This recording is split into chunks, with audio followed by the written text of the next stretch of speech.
हम गए थे MP सना साहब के साथ असेंबली गए थे, तो उन्होंने कहा चीफ सेक्रेटरी से मिलने। चीफ सेक्रेटरी फ़िलहाल मीटिंग में बिज़ी है, हम नहीं आ सकते।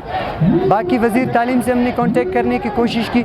वज़ीर तालीम कहते हैं मुझे कोर कमांडर के साथ थोड़ा सा काम है, मैं बिज़ी हूँ, तो बिज़ी शेड्यूल की वजह से मैं नहीं आ सकता। जाम साहब लंदन में बैठे हुए, बकाया यहाँ पे हुकूमत को चलाने वाले कोई है ही नहीं जो हम लोगों के साथ आके मुज़ाकरात करे। हमारा मुतालबा ये है कि हमारे टेस्ट को रिकंडक्ट किया जाए, इस ऑनलाइन सिस्टम को ख़त्म किया जाए और एक साथ सबका फिजिकल टेस्ट कंडक्ट किया जाए और मेरिट को 50% किया जाए। 65% इज़ अ ह्यूज, वो बहुत ज़्यादा है। कोरोना की वजह से पहले ही जो तालीम है वो बहुत नज़रअंदाज हो चुकी है। हमारा मुतालबा ये है कि आप मेरिट को भी कम करें और ऑनलाइन सिस्टम को ख़त्म करें, एक साथ सबका फिजिकल टेस्ट लिया जाए। हम इस रिज़ल्ट को नहीं मानते, ना इस टेस्ट को मानते। मेरा परसेंट कभी भी 90 से कम नहीं गया है, तो मैं बहुत ज़्यादा हैरान हूँ। और हर स्टूडेंट के साथ ये हो रहा है, एक स्टूडेंट झूठ बोल सकता है, 2 बोल सकते हैं, लेकिन सबके सब झूठ नहीं बोल सकते।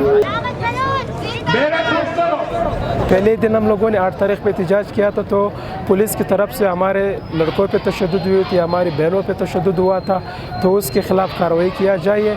और जो और मसले आ रहे PMC के टेस्ट में बहुत से मसले मसाला आ रहे हैं, ऐसे लड़के जिन्होंने टेस्ट अभी तक दिए भी नहीं है, उनके रिज़ल्ट इन लोगों ने भेज दिए है। सॉफ्टवेयर में इनके मसले आ रहे हैं, कोई रिज़ल्ट सबमिट हुआ होता है, कोई नहीं। किसी को अभी मेरे को किसी और का रिज़ल्ट आया था, तो मैंने उससे इंफॉर्मेशन तो जमा की, उसे सवाल किया कि ये क्या मसला है। तो PMC के सेंटर में गया, इधर जो हमारे टेस्ट कंडक्ट कर रहे हैं, तो इन्होंने इशू रिजोल्व कर लिया। से बहुत से मसले लड़कों को पेश आ रहे हैं।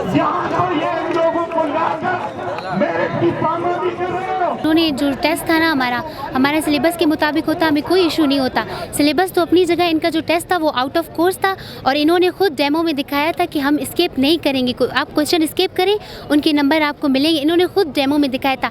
जब हमने डेमो के मुताबिक टेस्ट किया तो उसके बाद जब हमारा रिजल्ट आया वो अनएक्सपेक्टेड था। जब हम हाल से निकले तो हमें लग रहा था कि हमारे 150 से भी अबव आएंगे, लेकिन हमारा इतना कम रिजल्ट आया था, हमें ये पता नहीं था। इन लोगों ने जो हमारे साथ किया वो सरासर नाइंसाफ़ी है।